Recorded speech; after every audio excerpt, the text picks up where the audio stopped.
peace building process, especially the role of Turkey, Malaysia, and the Organization of Islamic Cooperation in the Moro conflict.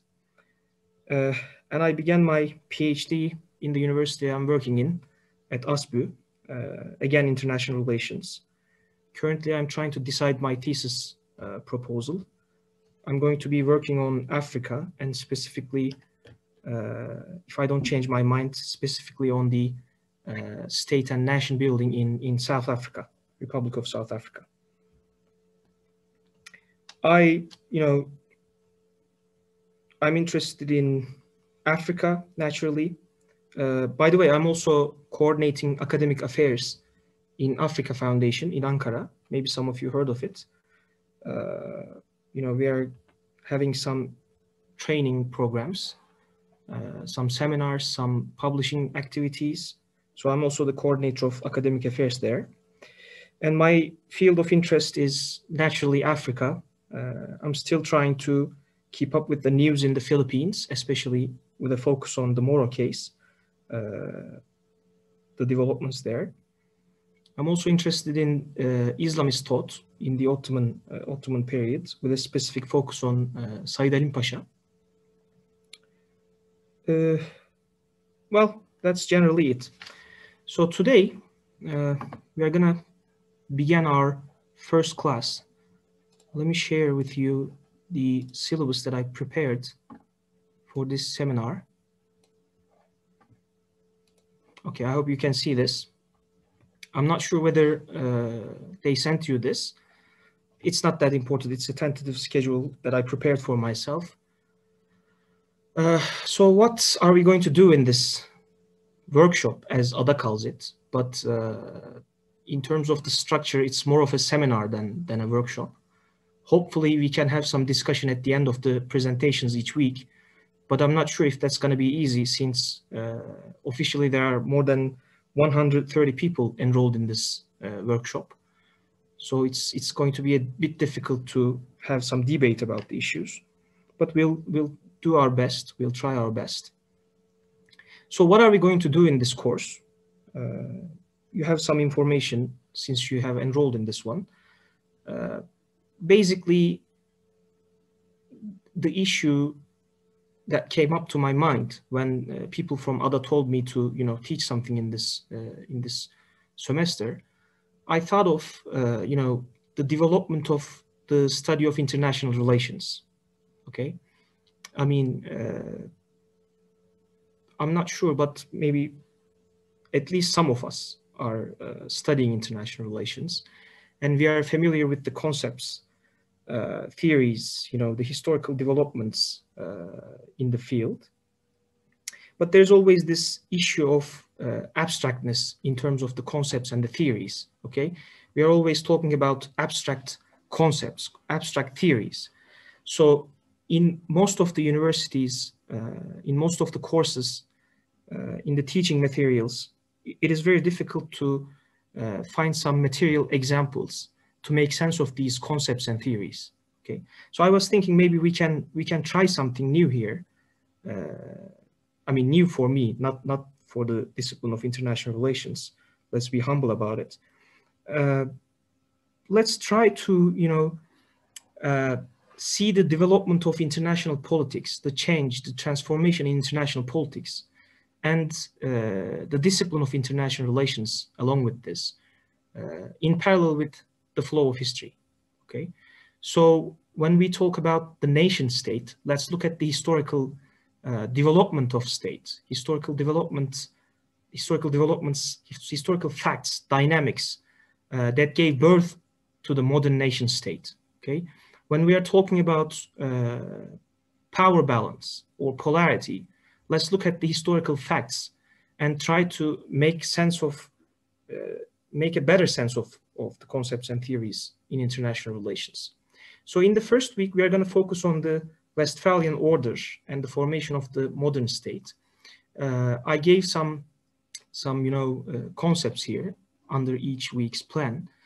These are just to remind me, the historical developments. I'm not going to, go in detail and talk about them, but these are, certain turning stones, cornerstones in history that basically led us to today. Okay, led to the today's international order. In the second week, I'm planning to focus on the Great War, meaning the First World War, which is by far the most destructive war the world has ever seen at the time. And we are going to look at the birth of the discipline of the field of international relations, and the first school of thought in international relations, actually, idealism. And then we will talk about the birth of international institutions such as the League of Nations at this period. And in week 3, we are going to focus on the interwar era, which is the time period between the First World War and Second World War. We're going to look at certain developments there. And obviously, we're going to focus on the theoretical debates in the field and what we call as the first debate, meaning the debate between idealists and realists. In the fourth week, we will move to Cold War, okay, post-Second World War settlements. We are going to focus on the concept of bipolarity. We are going to look at the rivalry between the United States of America and the Soviet Union, the USSR. And simultaneously, we're going to look at the second great debate in international politics, international relations, which took place between scholars that called themselves traditionalists versus behavioralists. And then at the same time, in the late 70s, 80s, we have another debate, which is not always considered as a great debate, but it's sometimes named as inter-paradigm debate, which is a debate between the neo-liberals, neo-realists, which are the new updated versions of realist and liberal ideal school of thought. And in the final week, we are going to focus on the post-Cold War era, what have changed after the post-Cold War in terms of international politics, how the power balance changed from bipolarity to unipolarity, or as some argue later on as multipolarity. And here we have the third debate between positivists and post-positivists. We're going to focus on this. And then we are going to look at, how international politics changed in nature, in terms of the new prospects, challenges, threats, changing war, terrorism, security, etc. And this is how we are going to finalize our course this semester. So it's going to be a 5 weeks course, and I hope it'll be beneficial for all of us. And let me underline that I'm not here to teach you stuff. Obviously, you can benefit from this course. I'm going to give you some facts. We can have some discussions, but I don't aim to be, in a position of teaching. Okay, so this is more of a, learning process for me as well, because in each course, I'm reading stuff. I'm looking at my notes, trying to look at new sources. So maybe in the courses you can share with your insights, your readings. You can give us some texts that we can read, we can benefit from as well. So let's make this a win-win process. Okay, let's make this beneficial for all of us, all of the parties here. Okay, so having said these, let me tell you one thing also. I'm not a historian.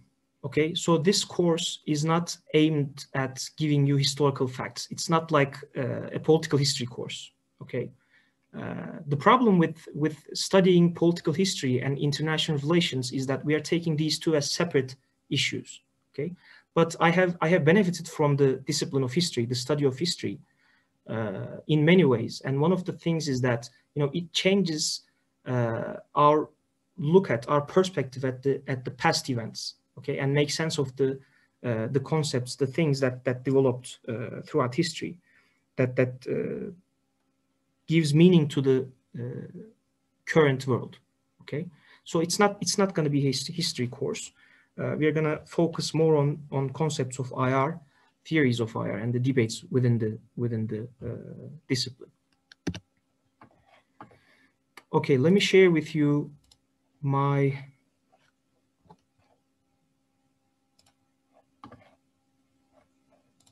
slides for this week.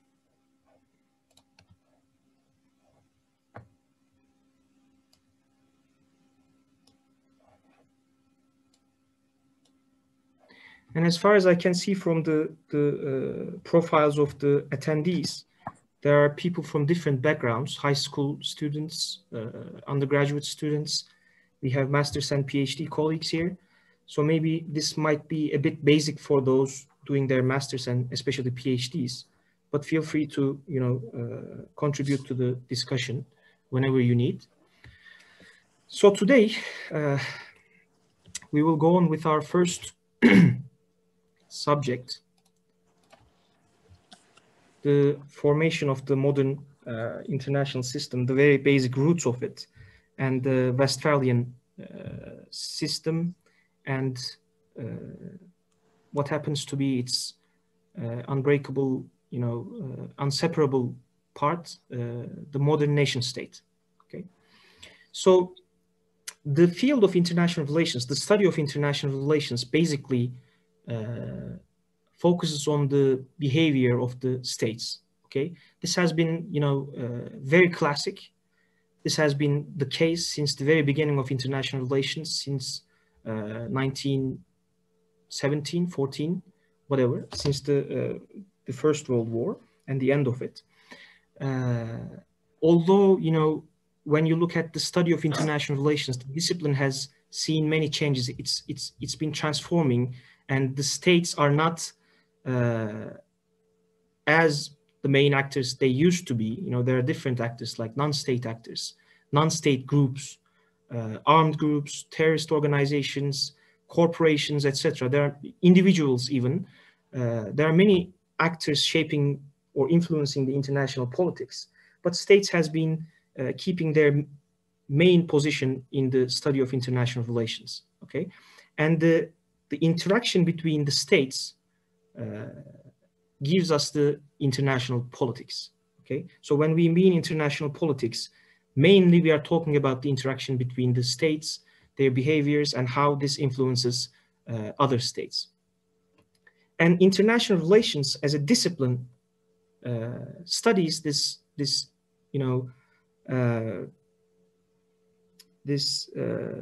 behaviors of states, their policies, and the influence of these policies on other states and their behaviors. Okay, so this is in general a very basic definition of the field of international relations, the study of international relations. Okay, so before beginning to the going into the main issue, I want to show you this video. I'm not sure if we can have a healthy connection in terms of.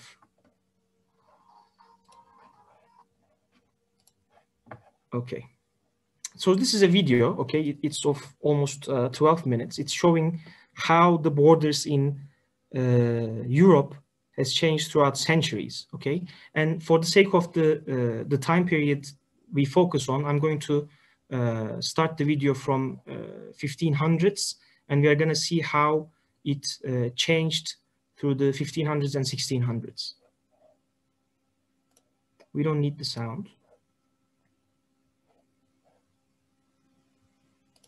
Okay, while looking at the video, watching the video, I want you to focus on especially the Holy Roman Empire, okay, which is at the center of the map, okay, today's largely Germany, okay, and the borders between Holy Roman Empire and France, and also what is Austria-Hungarian Empire, or Habsburgs, if you will. Just focus on those borderlines.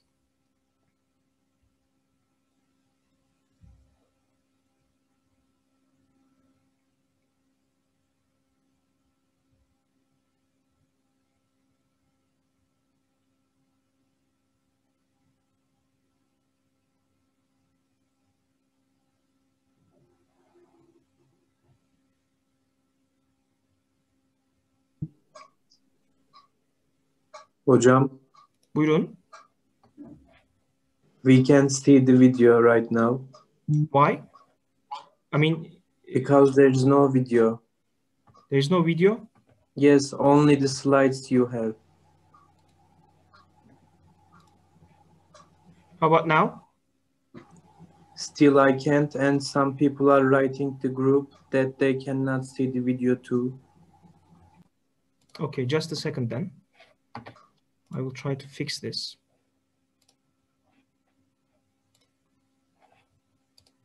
How about now?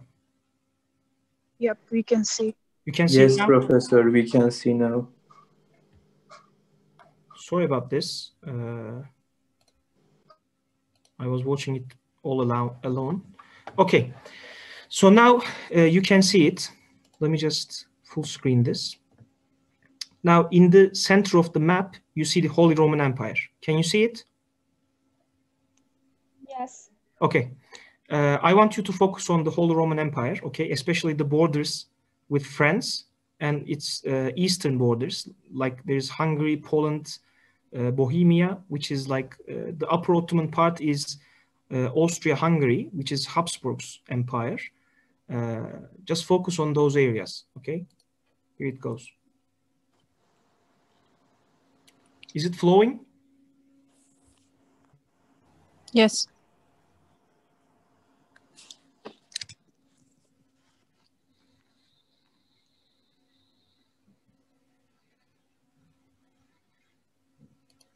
Now looks, you know, in the second half of 1500s, you're seeing that a new entity, political entity is being formed at the western, northwestern front of Holy Roman Empire. Okay, this one in orange, which is Netherlands, today's Netherlands. Okay, and we can say that, you know, I mentioned about 80 Years' Wars, which was between, which is also called as the War of Dutch Independence. Okay.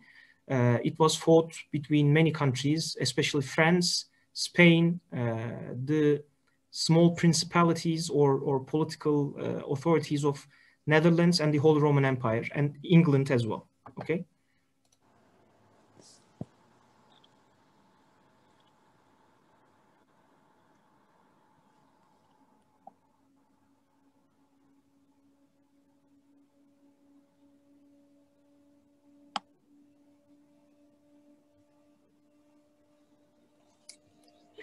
As we are approaching to 1648, you're seeing that there are many changes within the borders of the Holy Roman Empire. Okay, you have Austria, Bohemia, Sweden, and then you have France going in and out.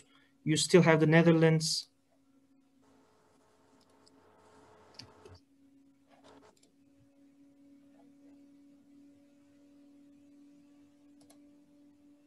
Okay, so this is the map of Europe, okay, when the Peace of Westphalia, the Treaty of Westphalia was signed in 1648, okay.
Okay, now Italy is uniformed.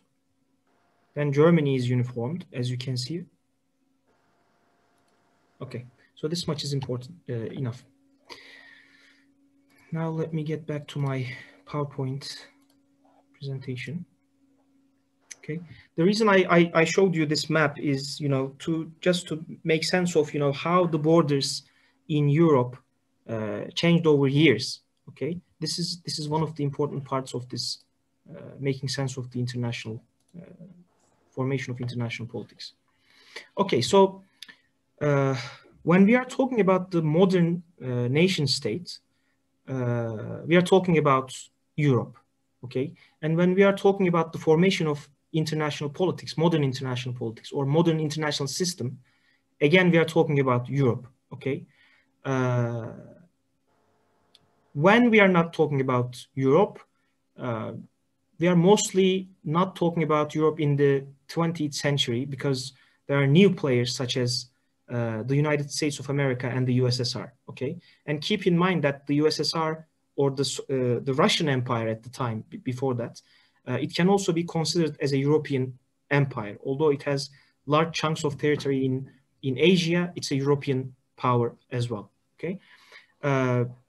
So when we are talking about international relations, international politics, we are mostly talking about Europe, and we can say that international relations, the study of international relations, at least in the early stage, is more of a Europe-centric field of study, and then later on, it's more of a US-centric study. And even I can't remember the name of the scholar, but he was calling international relations as an American social science, okay? Because it depends on the power relations between the states, and the US being the most powerful state at the time, okay? So this doesn't mean that outside of Europe there were no developments in terms of states, in terms of interstate relations. Of course, we had it. We had if you look at the East, you have the Ottoman Empire, which to some extent can be considered as a European empire as well, at least to some date. And then you have you have India, you have China, you have different experiences in Africa, okay? You have, pre-exploration Americas that we don't know much about, that are not seen as important actors in international politics at the time. But the main issue here is that, Europe at the time, at the Middle Ages, okay, since 1400s, there is very dynamic nature of relations in Europe in terms of trade, in terms of politics, in terms of religion. There's always this struggle, dynamism there, and there's a shift towards change. So Europe had been, a powerful location that drove change, okay, that influenced the rest of the world. So we are in this case talking about Europe. We have the 80 Years' Wars and 30 Years' Wars. These are important. The 80 Years' Wars, as I told you, was fought between the principalities or the small political authorities of the Dutchmen with French, with the Spanish. Sometimes they allied with the British. Sometimes they fought against the Holy Roman Empire, which was in terms geographically a pre-German empire there. And at the end of these 80 Years' Wars, then you have an independent state of Netherlands, okay? And then you also have 30 Years' Wars, which is fought between within the borders of Holy Roman Empire. There are different political entities there. There's also clash between the French, the Spanish, the Germans, or the Holy Roman Empire. And then sometimes with the British. Then on the other side, on the Eastern Front, you have the Swedish, etc. Okay, you have Austria, you have the Habsburgs, etc. This shows us that there is all constant struggle in the mainland Europe. Okay, especially in the central part of it, in the western part of it, there's constant struggle for power, and this dynamism actually presented what we today call as the modern nation state in years, okay? And the Treaty of Westphalia is often associated with the birth of this modern state system and the modern international politics, okay? When we talk about the Treaty of Westphalia, we are talking about two treaties that were signed in the Westphalia region of Germany, okay? Today's Westphalen, I guess, in German. These were Münster and Osnabrück treaties. Münster is a city in Germany. Maybe some of you heard of it. And with these two treaties, there were many changes in the political landscape of Europe. Okay, but why do we need the concept of Westphalia? I mean, why is it so important? Okay, when you look at the main texts of the international relations, okay, you always see that the birth of international system, the birth of nation state is often associated with Westphalia. This is partly because of the realities of the past. Obviously, the Westphalian peace, the Westphalian Treaty, and the upcoming years have affected the structure of state, the structure of politics among nations, obviously. But there's also this side, that people need a past. Okay, I mean, I was thinking about this today. Think about like the institutions that we have in Turkey today. Okay, so each of them are trying to show that they have a certain past. Okay, I mean, I don't know, the Navy goes back to the Ottoman times, for example. Okay, or if you look at like Istanbul University going back to the Darul Funun. Okay, so having a long history basically, sort of gives some sort of legitimacy to things. And with this kept in mind, also, focusing on the concept of Westphalia helps us simplify things, simplify the development of international politics, simplify the transformation of the state from, classical mid-ages state to the modern state. Okay, so this is why Westphalia is important. But we need to keep in mind that, the concepts of, nation states or international politics, these are not abstract concepts that are presented in books. Okay, these are historical, very much related to humanity, the wars, the struggle, the treaties. Okay, basically the relations between individuals, between different classes, different parts of the societies in Europe or in elsewhere. So it's not an abstract concept. What we say when we say state, it's not something abstract. It's actually what we make of it. This is more of a constructivist approach. But still, I mean, we the people make states. Okay, I mean, you have seen like this saying in Turkish, "Devlet benim."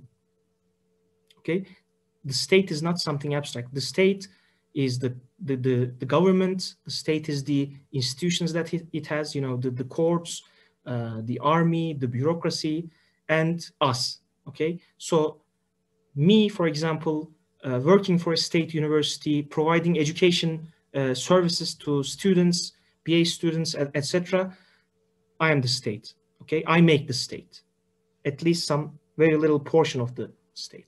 So this is why we need to keep that Westphalia image of Westphalia, or the myth of Westphalia, as presented by Benno Teschke in his book, is not something abstract, something that's left in some part of history. No, it's not like that. It's always developing. It's always open to interaction. It's always transforming, and we, the people, are making this concept. We are basically constructing this concept. Okay, so what was the environment like before the pre-Westphalian, in the pre-Westphalian Europe?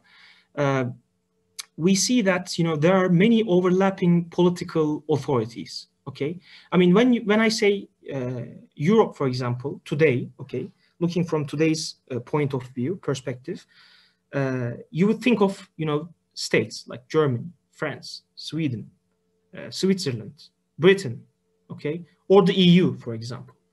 But when we are talking about Europe in the mid-ages or late mid-ages, we can't, think of that many strong states. Okay, there are many different level actors there.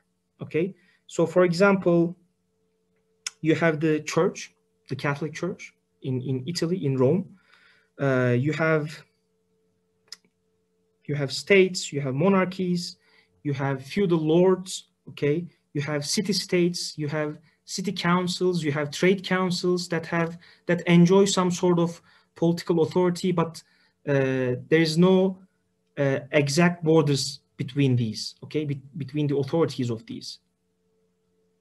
So everything is complex, everything is intermixed, intermingled. In terms of the borders as well, I mean, think about the map I showed you. There's always, you know, back and forth, enlargements, diminishments. So the borders are always changing. So there's an overlap of international political authority. And there's an issue of territoriality, okay? Again, look at the map. When I tell you, you know, when I tell you state, it directly comes with the territory it's controlling, okay? So for example, Turkey, okay?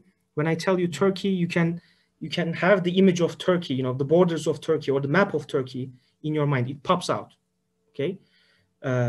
And most of the time we associate the success of the state with territory as well. I mean, think about today, Syria, okay? The territoriality of Syria or the territoriality of Libya, for example. These are hot conflict zones, or the territoriality of Azerbaijan and Armenian over Karabakh.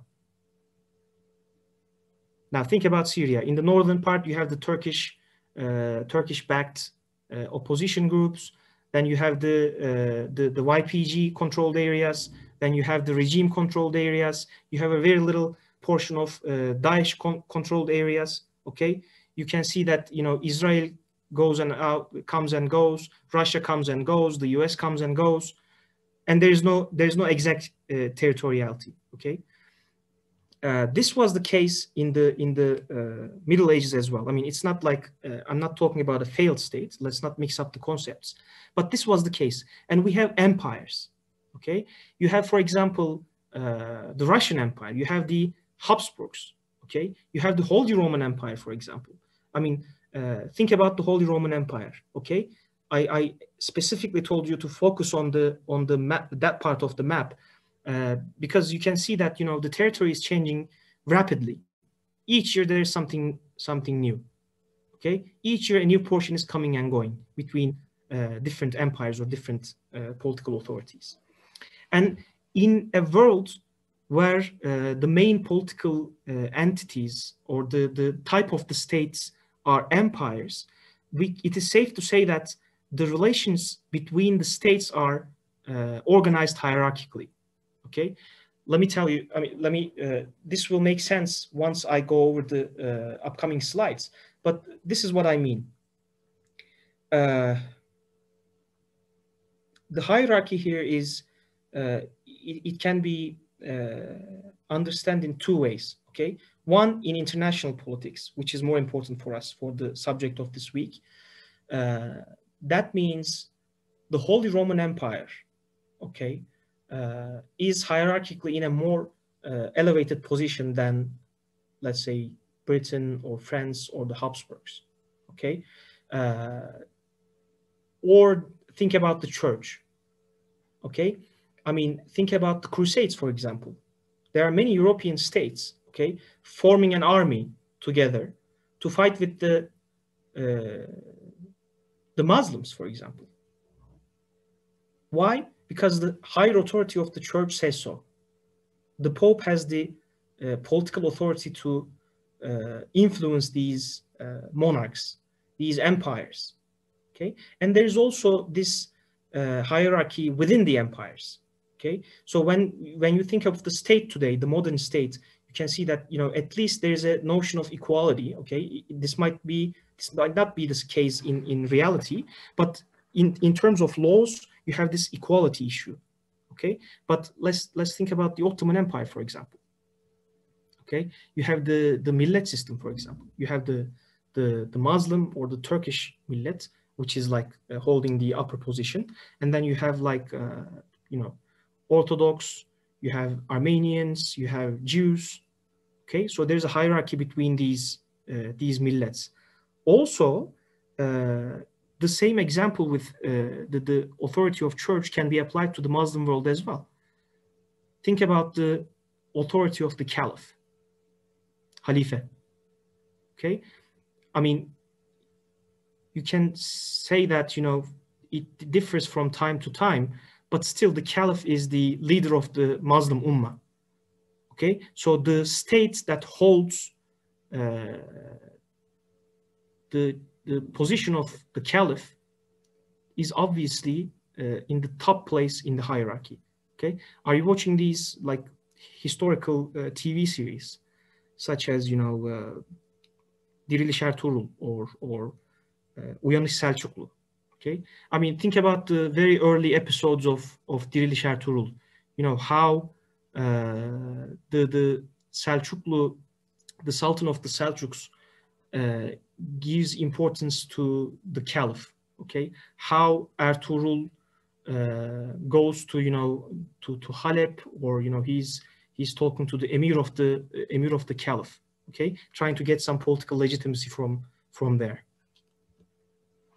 Now this is another map. Okay, on the left hand side you can see the modern map of Europe in gray, and the borders are the modern borders, and the purple area, you know, shows the borders of Holy Roman Empire.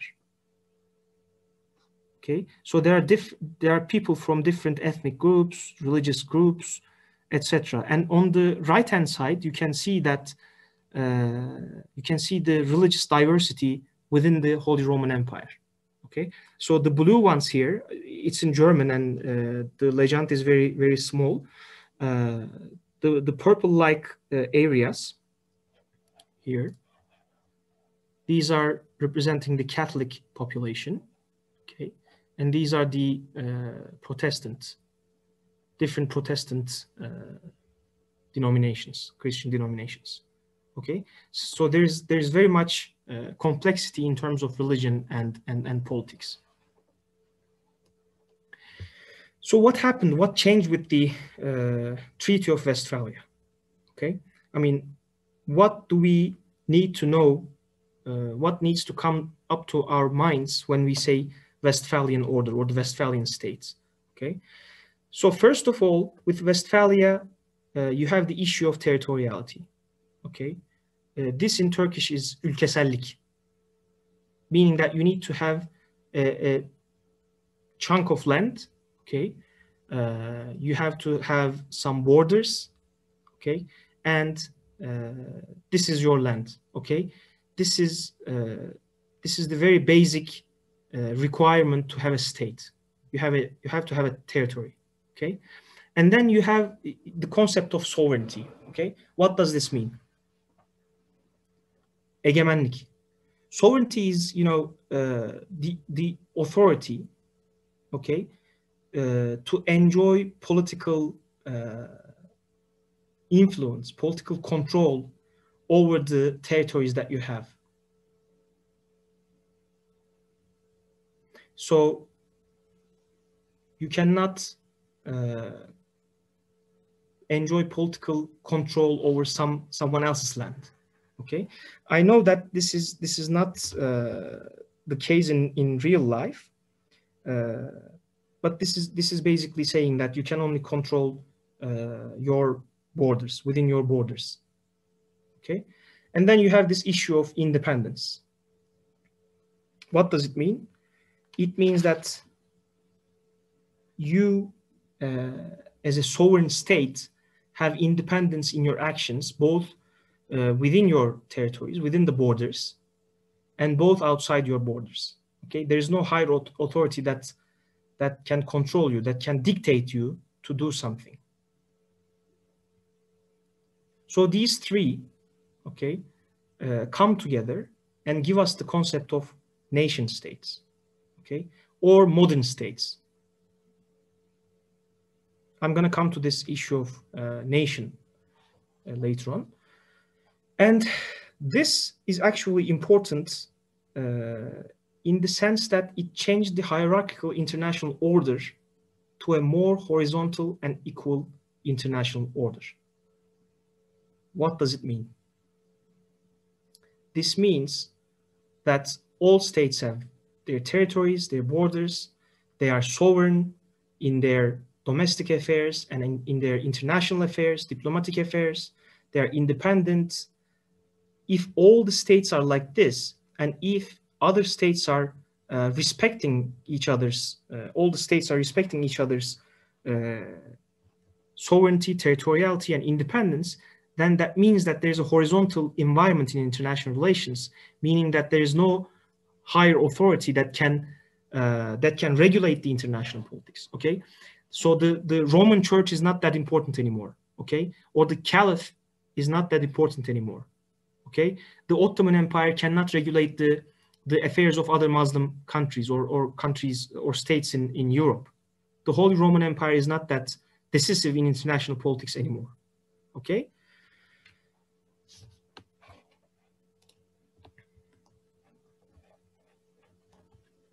So how did this transition happen then? Okay, how did we move from pre-Westphalian to post-Westphalian order? Okay, there are different dynamics. As I told you in the beginning, Europe at the time is very dynamic in terms of individual relations, state-to-state relations, political authority, etc. One of the things is capitalism. Okay, as capitalism began to emerge in Europe, okay, this is very much close to international trade. This is very much close to industrial revolution, okay, and how international trade became important, and it actually, to a certain extent, depended on the states. I mean, think about the mercantilist understanding of European economics or world economics. Okay, I mean, mercantilism basically argues that, for those who never heard of the concept, it basically argues that the amount of wealth that you can have in this world is actually a set amount. It's a certain amount. Okay, so if, say, the world has 100 kilograms of gold, that's it. That's the whole wealth you can have. So if you want to have more wealth, then you need to fight with the others. Okay, so it's a zero-sum game. Think about the Dutch companies, for example, the India companies. Okay, the Dutch India company or the British India company. Okay, these are the companies that do trade with, that actually colonize, pre-colonial trade with India. Okay, these basically go to India, take the spices, the wealth, the wealthy materials, and take back to their homeland, Britain or Netherlands, etc. Okay, and while doing so, they were actually protected by the states. I mean, look at these like maritime movies. Okay, I mean, I can't think of any example, but think about the trade ships. Okay, in the mid-ages. Pirates of Caribbean, for example. I mean, this is more Western American area geographically, but think about it. Okay, think about the British trade ships. Okay, they have cannons, for example. Why? Because there's constant fighting in the sea. Okay, they fight with the French, they fight with the Spanish, they fight with the Portuguese. If you want to be rich, some other guys needs to be less rich. Okay, they need to be poorer. Okay, and this obviously changed with the coming of capitalism into the scene, because capitalism says that there's no limit to earning, there's no limit to wealth. You can produce, you can sell. It's limitless. You can earn money more than you can expect. But still, at the time, you need the states to regulate actually the economic relations.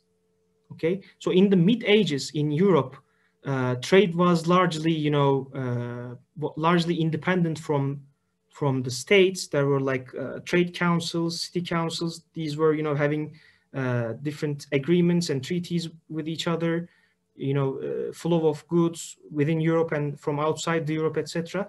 But with the introduction of capitalism and the monarchies or the states coming more and more powerful in the European political landscape, now you have more control of the state. which goes hand in hand with economic development, because the states actually have the military power to protect the merchants, to protect the trade. They have the political power to ensure certain regulations on trade. They have the political power to tell their citizens to give certain amount of tax to the government. Okay, so as the control of the government, control of the state is increasing both within its boundaries, and there's this egalitarian understanding between the states. They are actually regulating the international trade. Okay, and Adam Watson, I can give you his book's name later on. Let's see if I have it in my notes. The book is called The Evolution of International Society. Basically says that Renaissance, Reformation, and balance of power politics pushed Europe into modernity. Okay, these are the three main foots of Europe's modernity. Okay, with Renaissance you have this scientific developments. You have change in thought. With Reformation, again, think about the Westphalian peace, the 30 Years' Wars, the 80 Years' Wars. You are basically struggling against the sole religious authority of the Catholic Church. There are different denominations coming, Calvinism, Protestants, Anglicanism, etc. And there are now different religious authorities, and these are not as much as strong as the Catholic Church used to be. Okay, so they are relatively smaller in authority than the modern state. Now, Charles Tilly basically says that there are two types of states. Okay, one is coercion-based states. These are empires. Okay, and if you think about empires, their income stems from warfare. Okay, again, we can go to a familiar case of the Ottomans, for example, or we can go to the historical TV series. Okay, I mean, Diriliş Ertuğrul is always about fighting, constant fighting with between the Christians, the Byzantines, and Ertuğrul. Constant fighting with Mongols and the Turks. Okay, fighting with let's say the other Muslim states in the southern borders of the state. There's always constant fighting, and with this fighting, they're gaining actually some goods. Okay, ganimet. I can't think of the English name for the word. And as an empire is capable of increasing its territory, okay, extending its territory, it's earning more, because new territory means new land to, let's say, farm, to settle, to raise soldiers. I mean, think of the Ottoman Tımar system, for example. Okay, if you increase your land, there are new areas that can be given to Tımar owners, so that they can raise soldiers, they can raise the crops to feed the people. Okay, and then the second type of state is capital-based state, which is the city-states of Europe. Okay, the strong monarchical states are the city-states that I talked about earlier. These are actually states where much of the people are dealing with trade. There is an increasing population of the bourgeoisie, okay, and these are actually earning money. And there is a difference from coercion-based empires in terms of the power relations within the state. Okay, so in the empire, for example, you have the emperor who is the sovereign. Obviously, there's some, there's a legitimacy of it, but he's the sole authority, political authority. Okay, but here in the city-states, you have the bourgeois who holds the money, and then you have the political authority, the let's say the king or the duca, etc. These are actually having some enjoying some military power and political power, but they need the money to actually keep things going, okay, keep their state alive. So they give they include these bourgeoisie members to the politics, okay. This is actually one of the main issues in Europe. I mean, one of the main clashes, okay. If you look at like Marx, for example, okay, the class struggle. Or if you go back to the history of French Revolution, okay, there is this triple hierarchy in the French social system, where you have the nobility, you know, the peasants, and then the king, you know. But with the emergence of bourgeois, things have changed rapidly, because now you have, you know, people coming to cities. They are not peasants, they are not under a feudal lord, they are earning money, they are becoming richer and richer, in some cases, in most of the cases actually, more rich than the nobility, okay, who used to have the wealth to themselves, but then they don't have any political inclusion in the system, okay. This was one of the main driving motivations behind the French Revolution, for example, okay. And in these capital-based states, you know, political stability is higher because there's this mutual understanding between the bourgeois and the political authority, the king, and with the help of the political authority, it's easier to collect taxes and have a general taxation understanding in the state. With the modern state, we are seeing the introduction of new concepts. I mean, permanent armies, central bureaucracy, you know, general taxation regime, and diplomacy. Now, these obviously are not new concepts. We can see this from the, you know, historical examples. Look at the Ottoman army. I mean, you have the Janissaries. This is a permanent army. Okay, it's there from the very early on. You have the you know, central bureaucracy. This is sort of new. You can see this in the 18th, 19th century in all over the world, especially in the, you know, non-European powers as well. Taxation, for example, this is an important issue. In the classic Ottoman time, for example, you have the Tamar, but then you know, as it gets very difficult for the state, for the regime to collect the taxes, they are changing the taxation system. For example, iltizam, they are introducing iltizam, okay. And diplomacy obviously is becoming more and more important within the states. So the states, okay, the modern states actually have a monopoly over the people, okay. At first they do this with coercion. It's not historically like everybody liked this new modern state, but at first, with the help of you know, military power or coercive power, they were able to monopolize violence, justice, political authority.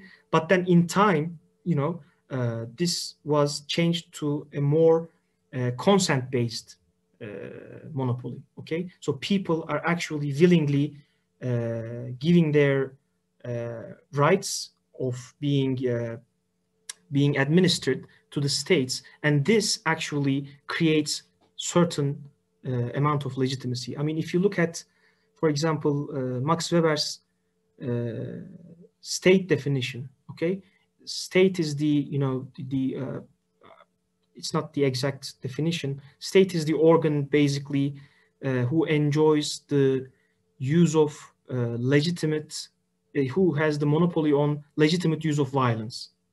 Now, this is very important. I mean, the state has the monopoly over violence, okay, but it's legitimate because people gave that monopoly to it. Is this making sense? I mean, I'm talking, but sesim geliyor mu arkadaşlar? Evet hocam. Yes hocam. Tamam. Arada bir ses verin de donduk mu, gittik mi şey yapalım. Hocam aslında chat kısmı açılsa biz size oradan da cevap versek iyi olabilir ama bende kullanılmıyor yazıyor chat. Hülya ona Chat bir bakabilir miyiz? açayım mı? Soru cevap kısmını da açarız diye Bence konuşmuştuk. aç. Yani ben şu anda tabii chat kısmını göremiyorum bu sunumdan dolayı ama şeyde bakarım. Sunum bitince Tamam hocam. biraz da hızlandırayım çünkü saat 8 olmuş. Okay, so when we are talking about Westphalia represents different things. Okay, so in terms of history, it represents partition of Europe, for example. Okay, Europe is a vast continent, and now you have partitioned it with different borders. Okay, it represents centralization. Okay, states are more central structures now. Okay. It also represents rationality and legitimacy. Okay, states are becoming, or the rulers are becoming more rational actors. Okay, or they have this image of rationality in the eyes of the individuals, of the people, of the folk of the state, and this is creating some sort of legitimacy. This is giving some sort of legitimacy to the people. So the states are now seeking their legitimacy from the people, okay? And then it has a conceptual representation, which is like, which is on the, both on the state level and international level, as I told you.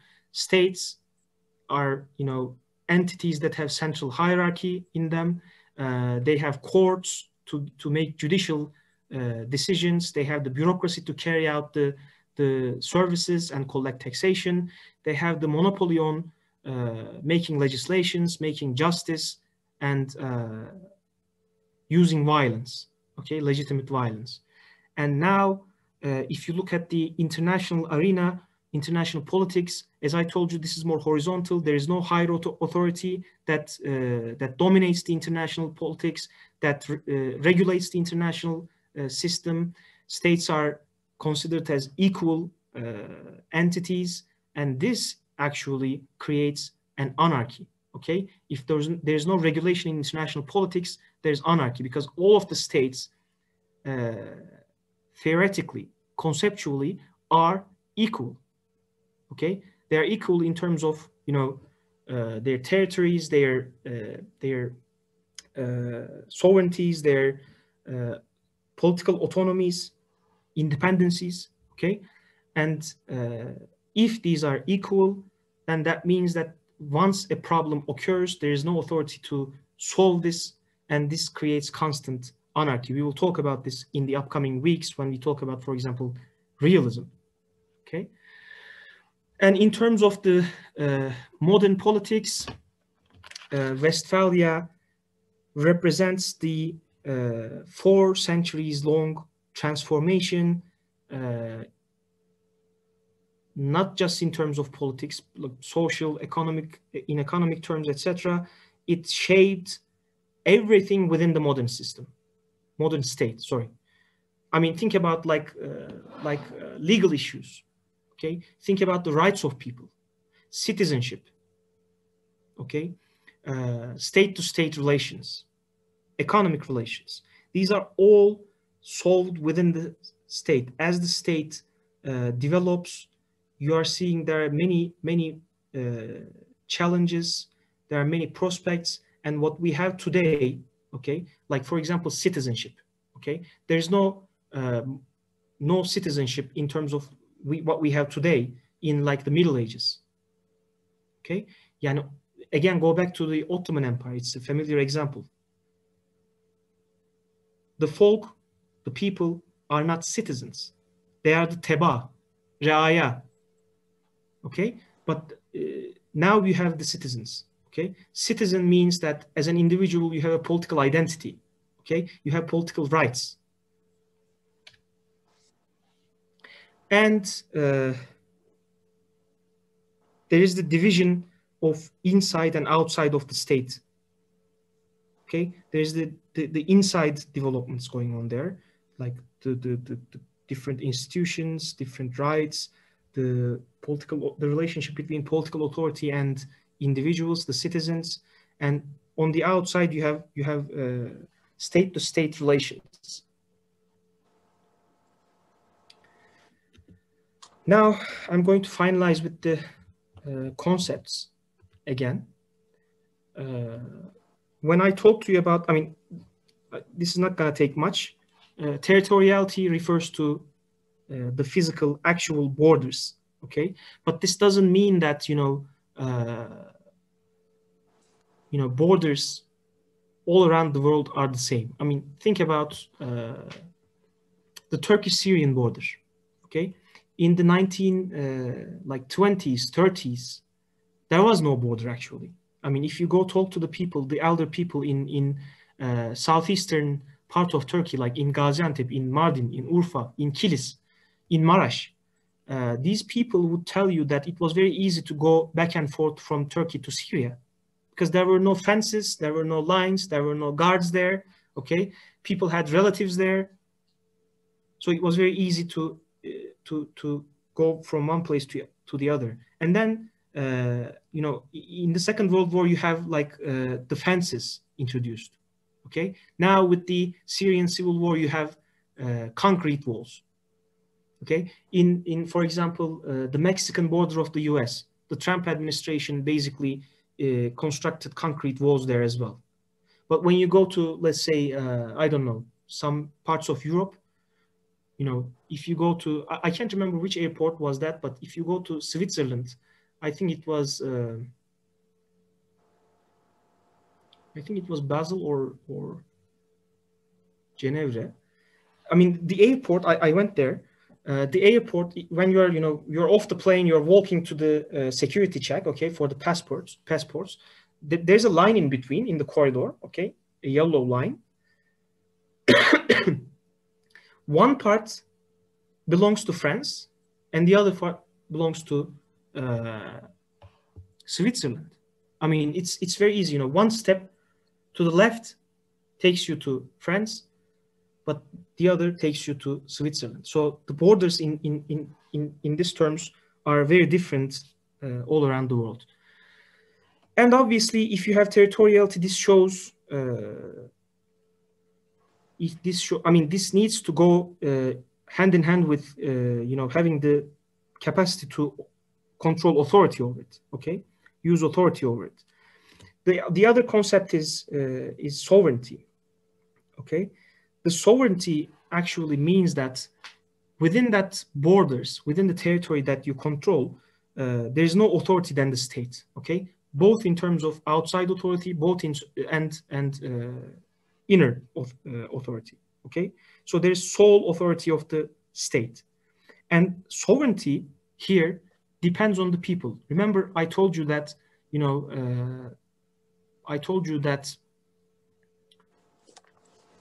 the states at first used coercive measures to control the people, but then in time this turned into consent. Okay, think about like the social contract, the concept of social contract. Maybe we can talk about this in question and answer session. And sovereignty means constitutional dependency. Okay, so when we talk about sovereignty, there are actually three main issues. Okay, one is non-intervention. Okay, no other state intervenes in the affairs of another sovereign state. The other is reciprocity, mütekabiliyet. Okay, you're all equals. Don't do anything that you don't want to see. Okay, that you don't want others to do to yourself. And the third is being the sole decisive authority. And again, this is the inner dimension. Okay, so constitutional independency in this term and being the sole decisive authority, the only decisive authority, is about the legal status of sovereignty, whereas the non-intervention and reciprocity is sort of related to political capacity. Okay, this is more like outer dimension, but this is also related to political capacity. Okay, so let me add one more thing. We can make a differentiation between ideal and real sovereignty. Okay, when I say ideal sovereignty, this is more of an abstract concept. Okay, you know, ideally there's 100% control over your territory. There is no other authority than yourself. This is sort of an abstract sovereign concept. But then there's also the issue of real sovereignty. Okay, this is actually related to the political capacity of the state, okay, to enjoy the sovereignty. I mean, is it safe to say that, is it possible to say that the states are enjoying their sovereignty 100%? I mean, look at the issues going on in, for example, the Eastern Mediterranean, okay? Turkey is always claiming that it's pursuing its national interest, it's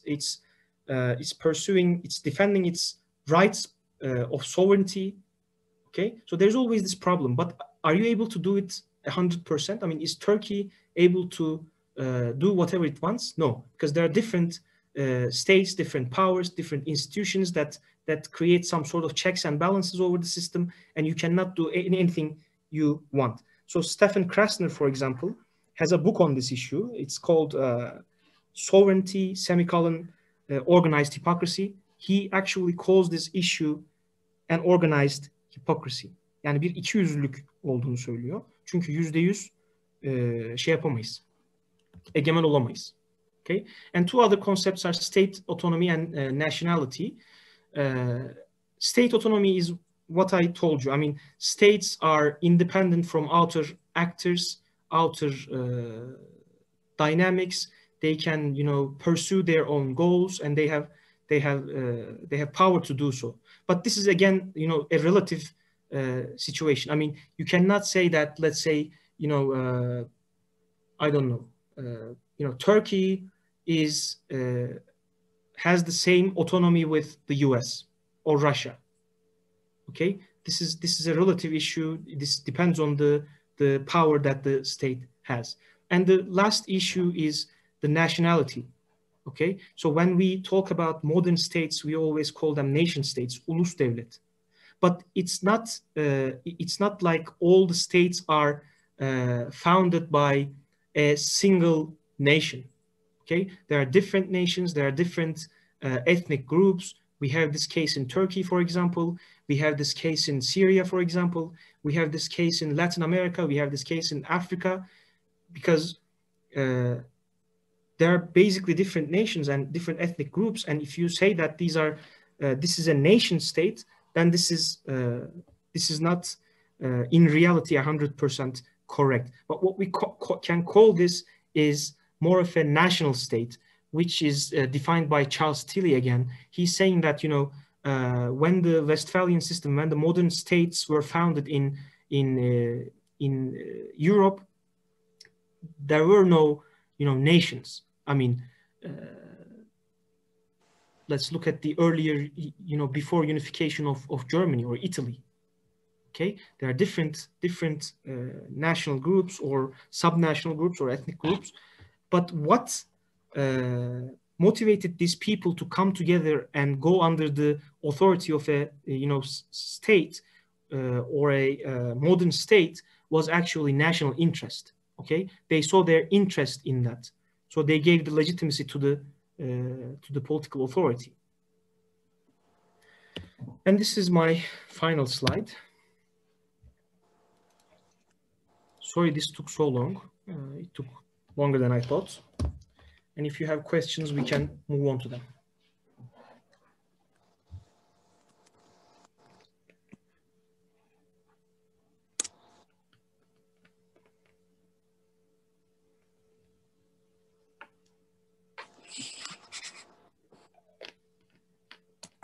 Yok mu soru? Soru kısmını Türkçe yapabiliriz. Hocam, soru kısmına geçmeden önce ben arkadaşlara yoklamayı bir göndereyim.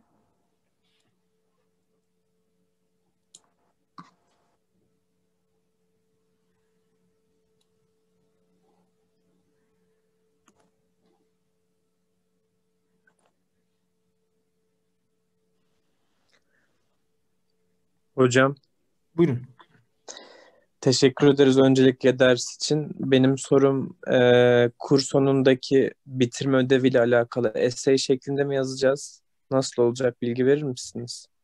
Hülya, bana da bilgi verir misin bu konuda? Hocam size de bilgi vereceğim. Ödevi hocam sizin inisiyatifinize bağlı nasıl olacağı ama arkadaşlarımızın yapabileceği düzeyde bir şey olacak. Yani çok zor bir ödev olmayacak. Siz nasıl isterseniz öyle yapılacak ödev. Tamam. Bu soruyu kim sormuştu? Bir daha bir konuşabilir mi? Ben sordum hocam, Ömer Faruk. Ömer Bey, siz ne yaparsınız? Kimsiniz? Tanıyalım sizi. Hocam ben Marmara Üniversitesi'nde siyaset bilimi ve uluslararası ilişkiler okuyorum. 3. sınıf öğrencisiyim.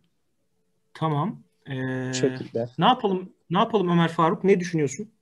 Yani hocam essay tarzında olmasın, o zaman zorlayacak bir şekilde. Böyle tek sayfalık falan working paper olabilir mi? Uygun görürseniz. Olur. Working paper'dan kastın ne tam olarak? Yani konunun içeriğiyle ilgili genel bilgiler. Çünkü liseden de arkadaşlarımız varmış. Herkesi zorlamaya pek gerek yok bence. Siz nasıl düşünürsünüz bilmiyorum ama. Anladım. Ya şimdi şöyle, tabii bugün 60'ı gördük herhalde katılımcı olarak. Hani ne kadar çok ödev o kadar sıkıntı anlamına gelir. Yani şey açısından, hani siz bir şeyler yazmış olursunuz da benim katkı sunmam noktasında şey olur. Şöyle yapabiliriz. Yani normalde ADA daha önceki şeylerde yüz yüze derslerde böyle bir makale tarzı, paper tarzı bir şey veriyordu. E, Bence şöyle yapalım. Yani hani bu dersi, ya bu anlattığım konular hani benim de çok böyle üzerine akademik anlamda kafa yorduğum şey meseleler değil. Ama şunu yapabiliriz. Lisedeki arkadaşlar için böyle bir kısa yazı isteyebiliriz. Ondan sonra yani mesela kendi belirleyecekleri bir konuyla alakalı ya da işte bizim bu derste bahsettiğimiz meselelerle alakalı böyle işte 1000-1500 kelime. Yani Word'de ne yapar? 1000 kelime, 1,5 sayfa falan yapar. 1500 kelime, hani 2-2,5 sayfalık bir şey isteyebiliriz. Onun dışındaki üniversitedeki arkadaşlar için belki şey yapabiliriz. Yani böyle bir e, hani working paper dediniz ya, onun ön nüshasını oluşturacak şekilde böyle bir araştırma konusu belirleme şeyi olabilir. Yani bir outline, bir research proposal gibi bir şey yapabiliriz. E, Bence bu konuyla ilgili şeyleri bir WhatsApp grubu var mı Hülya? Var hocam. WhatsApp, Telegram gruplarımız var. Şimdi WhatsApp'ta bir tartışın bu meseleyi. Yani ben bu anlamda şey olmak istemem. Yani böyle bir zorunlu şunu yapın demek istemem. Ortak bir karar çıkarsa ben ona saygı duyarım. Hocam Ercan Hoca ile konuşmuştuk zaten. Öğrencilerin geçebileceği seviyede. Çünkü sadece katılım belgesi verilecek arkadaşlara. Bir ödev, hani katıldıklarına dair, dersleri dinlediklerine dair bir ödev yapmaları istendi. Tamam. O zaman şöyle yapalım. Yani şöyle bir şey de yapabiliriz. Yani daha kolay olsun diye. Ben size bu, çünkü süre olarak sanıyorum zaten ders 5 hafta bittikten sonra belli bir süresi olacak değil mi Hülya? Ödevlerin Evet teslim hocam. için. Şöyle Evet. yapalım. Ben size birkaç tane soru belirleyeyim. Tamam mı? Yani bizim bu şeylerimizle alakalı, konularımızla alakalı. İşte atıyorum 4-5 tane soru belirleyeyim. Siz o sorulardan bir tanesini seçip böyle bir 1000-1500 kelimelik bir şey yazın mesela. Bu çok böyle zor olacağını sanmıyorum. Hani en kolay böyle bir take home exam tarzında. Daha uzun yazmak isteyen daha uzun yazsın. Hani bunu daha profesyonel bir şeye çevirebilirim ben. İleride bir yayına falan dönüşebilir veya işte bir derste ödev olarak verebilirim diyen arkadaşlar varsa o bağlamda şey yapabilirler. E, Yani böyle basit bir şey belirleyelim. Bunun üstüne koymak isteyenlerle ayrıca görüşelim bence. Evet hocam, çok güzel olur bence. Tamam, siz bunu o zaman WhatsApp grubunda bir netleştirin, tamam mı? Yani herkesin yapabileceği ortak bir şey olsun. Ben size 4-5 tane soru veririm. Bunlardan bir tanesini seçip böyle bir 1000-1500 kelime, dediğim gibi 2-2,5 sayfalık Word'de bir yazı yazarsınız. Hani bunlar hem sizin elinizde bir şey olarak durmuş olur. İleride belki işinize yarar. E, Ama hani mümkün olabildiğince böyle size katkı sunabilecek, ileriye yönelik bir şeylere dönüşebilecek bir şey yapın. Yani hani benim genel tavsiyem, burada muhtemelen yüksek lisans doktora yapanlar var. Onlar zaten az çok işin farkındadır ama lisanstaki arkadaşlara söylüyorum veya lisedeki arkadaşlara söylüyorum. Ya bunları bir kenara not alıp böyle, ya buralardan bir çalışma çıkabilir. Okuldaki paperlarınız için falan da böyle.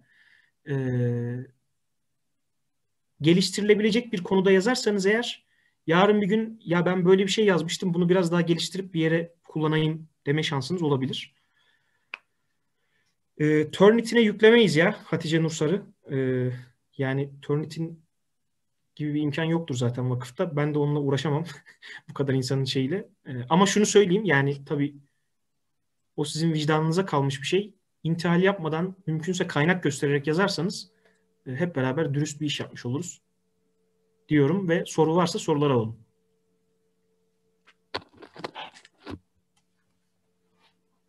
Yok mu?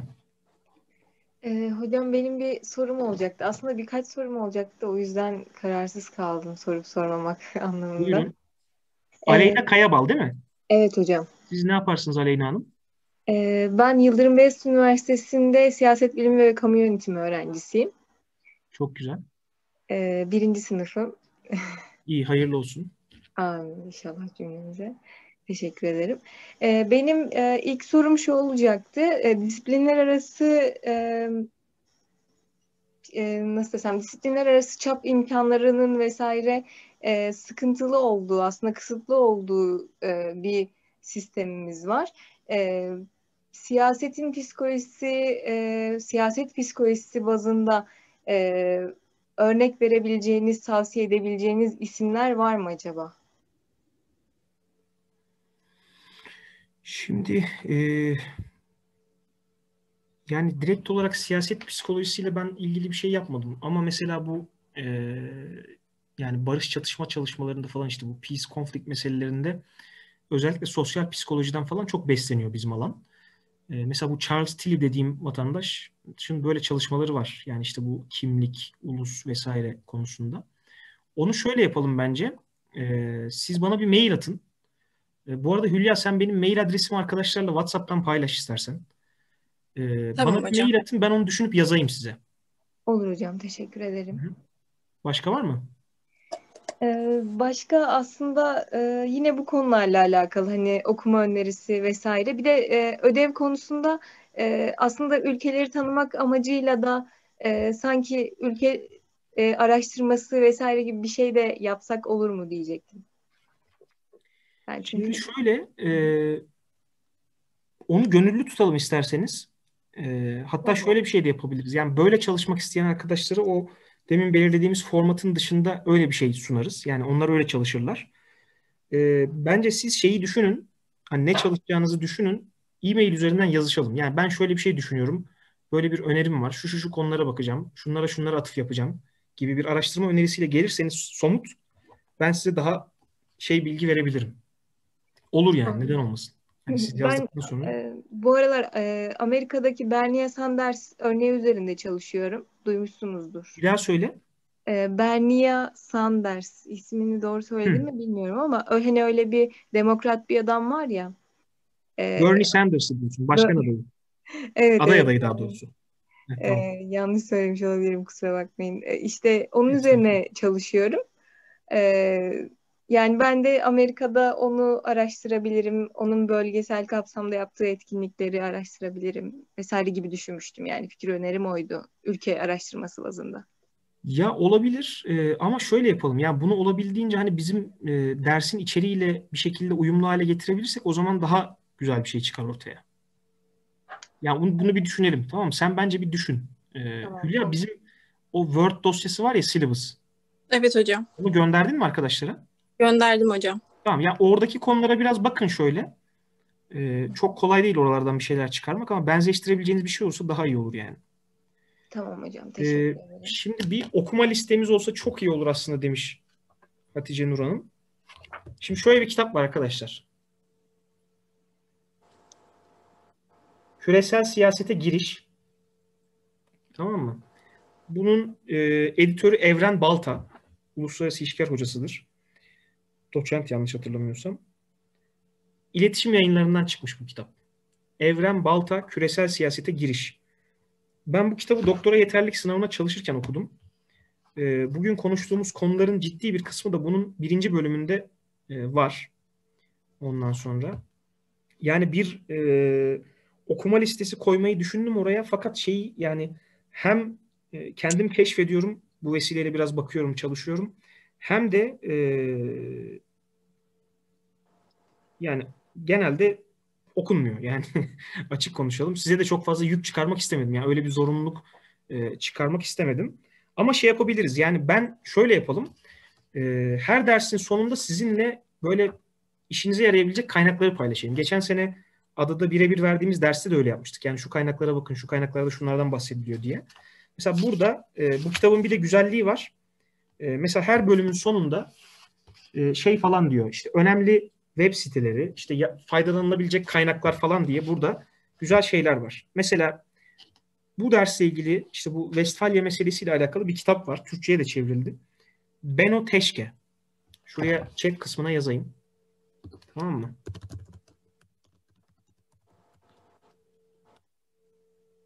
Benno Teşke. Bu adamın Türkçe'ye 1648 söylencesi diye çevrildi herhalde.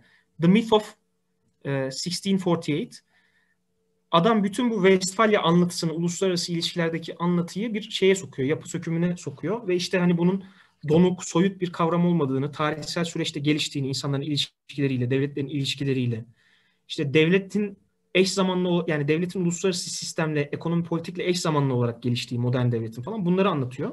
İşte o kitaba bakabilirsiniz. Bu başlı başına bir kitap. Onun dışında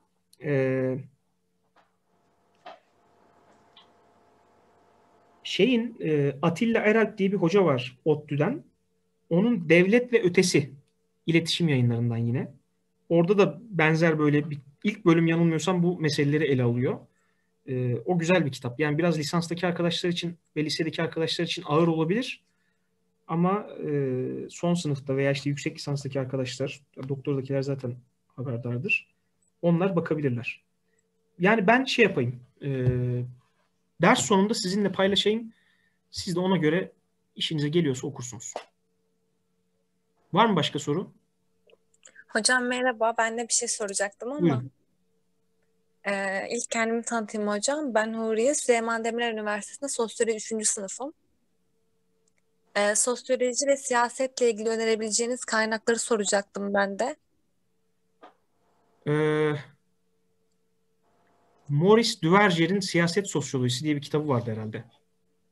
Dur bir dakika, hemen şuradan bakayım.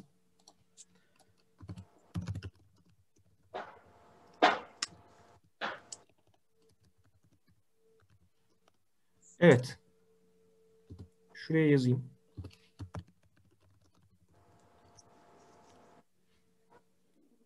Bu Maurice Duverger Fransız siyaset bilimci. Siyaset Sosyolojisi diye bir kitabı var. Hatta siyaset bilimindeki arkadaşlar belki biliyorlardır. Duverger Kanunu diye bir şey var. Siyaset bilimi uluslararası ilişkilerdeki tek kanun olarak geçer bu. Şeyle alakalı, seçim sistemleriyle alakalı bir şey.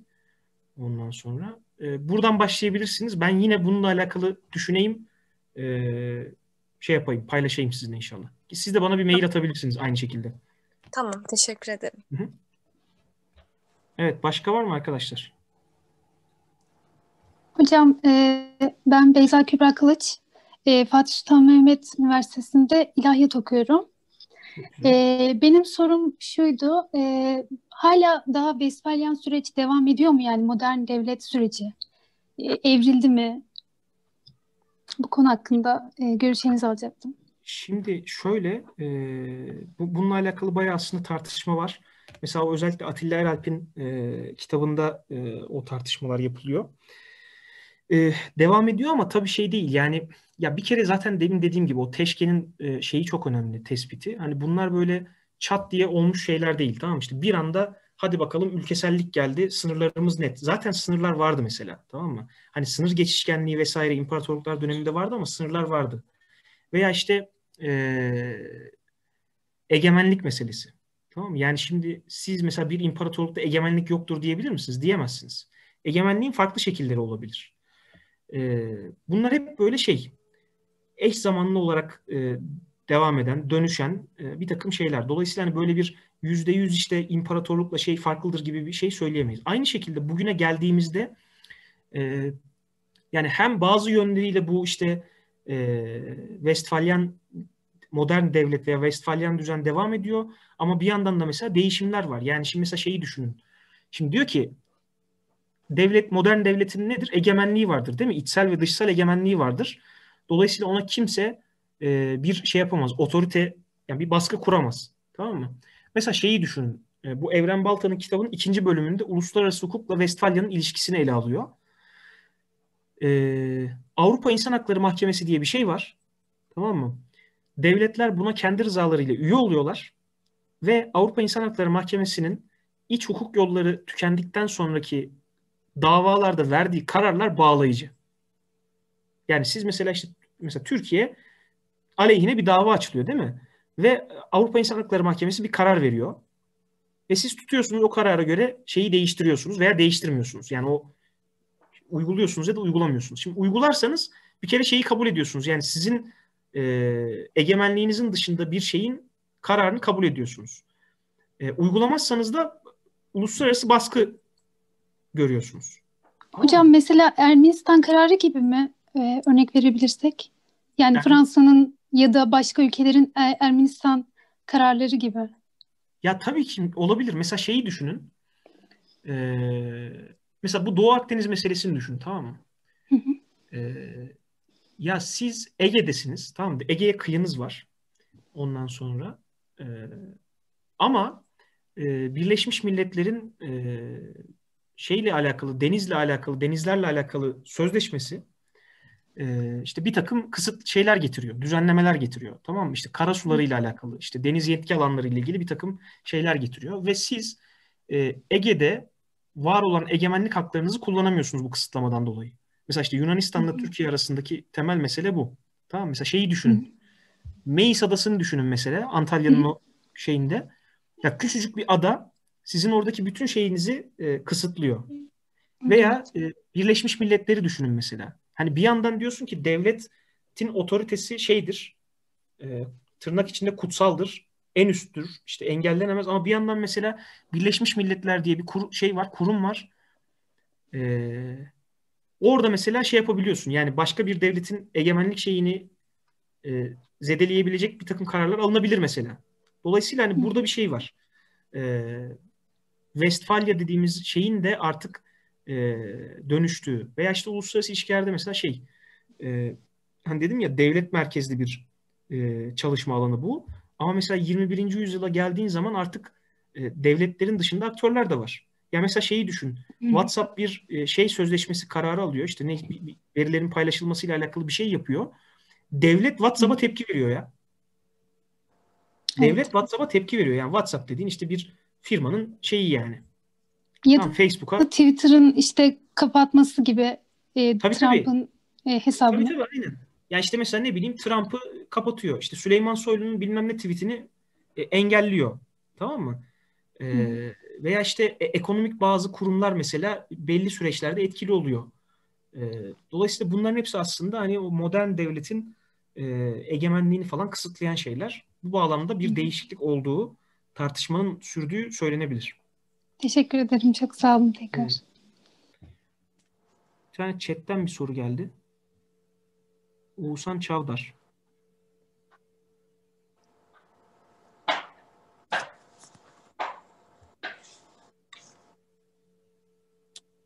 Şimdi Oğuzhan onu biraz tabii yani şeyi sormuş. Papa ile halifeliğin kıyasını yaptık. Halifelik daha sembolik bir şeydeydi diye. Ya mesele burada şey değil. Yani sembolik olup olmaması değil.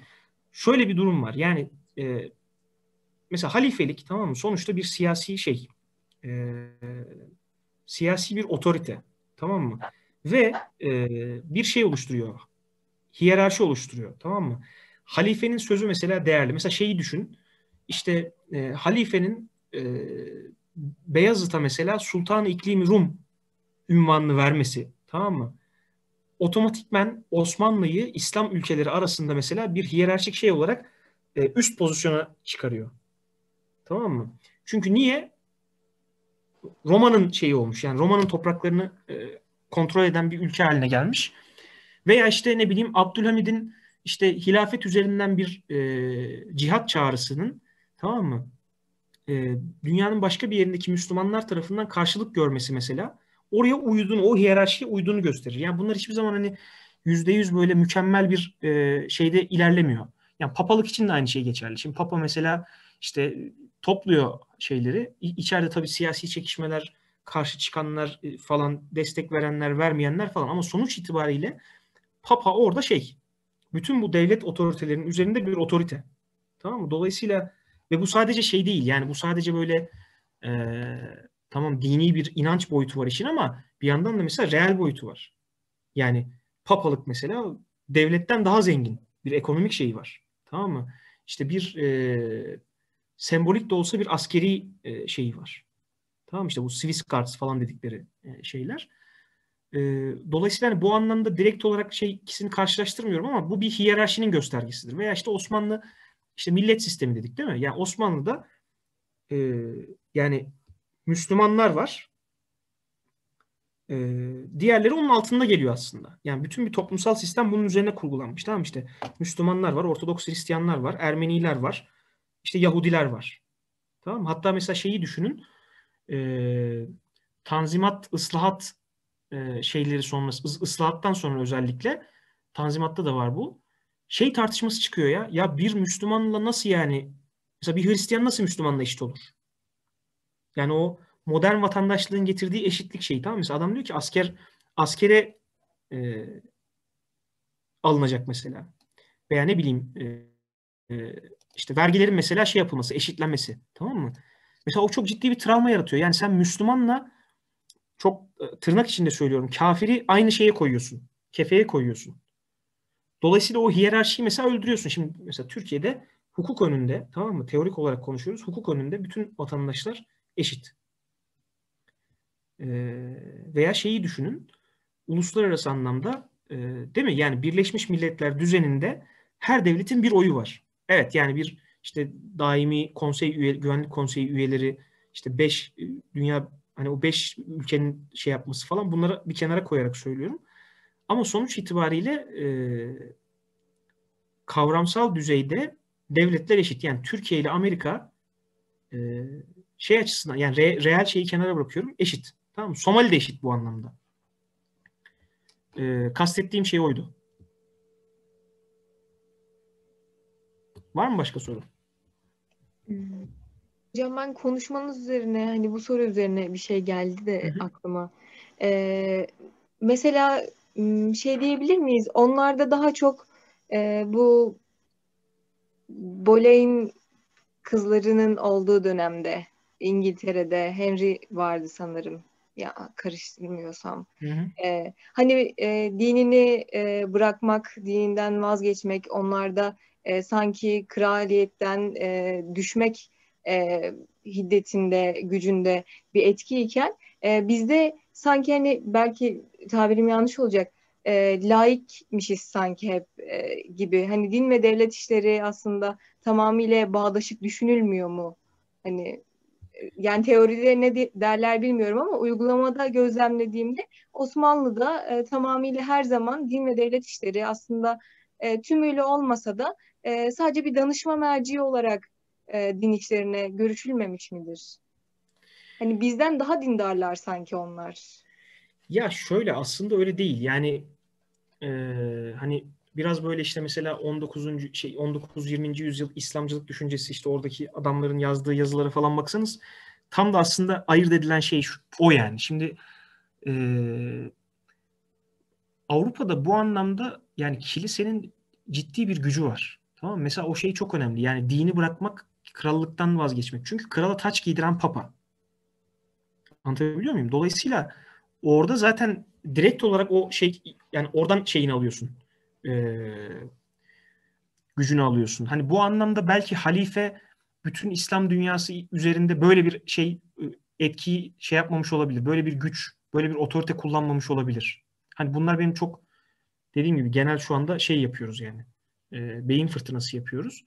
Bir yandan da var tabii. Yani şimdi e, hani Avrupa'nın bu anlamda mesela jeopolitik şeyini de düşünmek lazım. Veya coğrafi şeyini de düşünmek lazım. Yani bir kapalı kıtada işte bu adamların hepsi bir aradalar, tamam mı? Ama şimdi İslam dünyası için aynı şeyi söylemek çok olmayabilir. Yani işte bugün Orta Doğu dediğimiz işte Irak, Suriye, Mısır, öbür tarafta Kuzey Avrupa, Afrika'ya yayılmış daha aşağılarda hani Müslüman devletler var. Yani bizim çok da bilmediğimiz önemsemediğimiz daha doğrusu ama tarihsel şey içerisinde olmuş mesela bir sürü Afrika'da şey var, krallık var, sultanlık var. İşte öbür tarafta ta Filipinlere kadar. Yani düşünsene. Şimdi İslam dünyası dediğin şey de böyle bir şey yani. Anlatabildim mi? Yani Avrupa'ya kıyasla, o Avrupa'daki şeye kıyasla devasa bir coğrafi şeyden bahsediyoruz. Ve hani biraz şey olacak belki ama modern şeyde şu vardır. Hani devletler kimindi, makaleyi unuttum şimdi. Why do neighbors fight gibi bir makale vardı. Yani komşu ülkeler neden savaşır? Yani aslında temel mesele yakın olan savaşır yani. Anlatabildim mi? Bunu tersinden okursak yakın olanın hani şeye etkisi daha fazla olacak. Dolayısıyla böyle bir mesele var. İkincisi hani bu biraz da işte dinin kurumsallaşmasıyla falan da alakalı bir şey. Yani ben mesela şu aralar bir kitap bölümüyle uğraşıyorum Said Halim Paşa. Orada mesela şeyi açık açık vurguluyor. Yani İslam dünyasıyla Hristiyan dünya ve Avrupa arasındaki farkı çok net şey yapıyor. Yani şimdi senin Avrupa dediğin şey bütün o kilise otoritesinden sıyrılmak üzere işte bir reformasyon sürecine girmiş, bir sekülerleşme yaşamış. Ondan sonra işte protestanlaşma yaşamış, farklı mezheplerin ortaya çıktığı bir şeye dönüşüyor. Ama mesela İslam dünyasında bu anlamda bu kadar keskin şeylerin olduğunu söylemek çok kolay değil. Anlatabildim mi? Yani bizde en fazla işte Orta Çağ'da bir Şii Osmanlı yani Safevi Osmanlı şeyinden bahsedebilirsin. Ki bizim tarih okumamız bile yani bu anlamda mesela işte ne bileyim ya Fatımilerle şeyin ilişkisini mesela böyle bir mezhepsel şey üzerinden okumaz yani. Anlatabiliyor muyum? Dolayısıyla orada öyle bir temel fark var. Oradaki şey değil yani Osmanlı'nın daha bu anlamda hani din devlet ilişkilerinin böyle daha tırnak içinde seküler bir düzeyde yürümesiyle alakalı değil yani o mesele. Aksine şey var yani baya işte din orada bir şey ama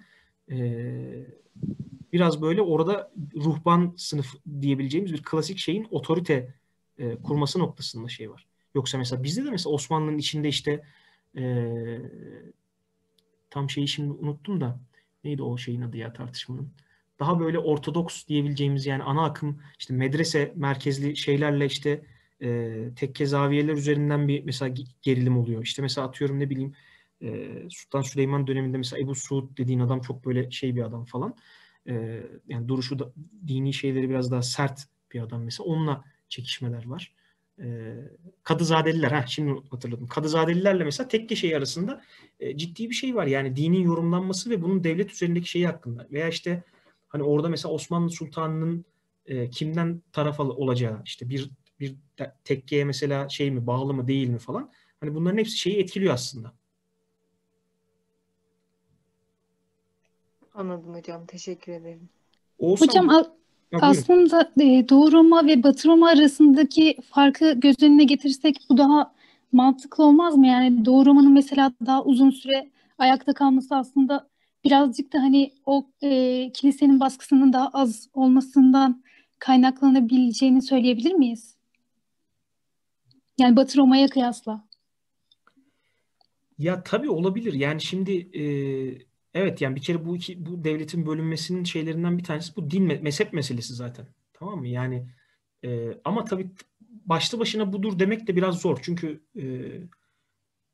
yani biraz burada hani jeopolitik meseleler de devreye giriyor. Yani işte Bizans'ın hüküm sürdüğü topraklarda tehdit oluşturabilecek e, veya tehdidin ölçeğiyle, dış tehditlerin ölçeğiyle mesela Merkez Avrupa'daki şeyin ölçeği aynı olmayabilir. Yani orada biraz daha böyle içeride bir mücadele söz konusu. Ama mutlaka ilgisi vardır. Ortodokslular bu anlamda daha şey tabii. Yani tahmin ediyorum Katoliklere kıyasla daha az otoriter mi diyelim, ne diyelim yani. Hani belki aramızda şey falan varsa böyle dinler tarihi çalışan birisi falan daha iyi bilgi verebilir. Bunlar benim çok böyle e, sadece geçmişteki okumalarıma dayanarak hatırladığım şeyler. Mesela Oğuzhan şeyi sormuş. Kadızadeliler meselesini sormuş. Tam oradaki meselenin şeyini hatırlayamıyorum ama Kadızadeliler orada işte Ortodoks şeyi temsil ediyorlar. Yani İslami tırnak içinde medrese, otoriteyi şey yapıyorlar ama diğer tarafta da mesela bir daha sufilik merkezli işte hani o otoritenin dışında olan o kadar merkezde olmayan şeyler var. Farklı dini kurumlar var. Onlar arasında bir mücadeleydi. Yani o kadarını hatırlıyorum şimdi. Yanlış bilgi verip sizi şey yapmayayım.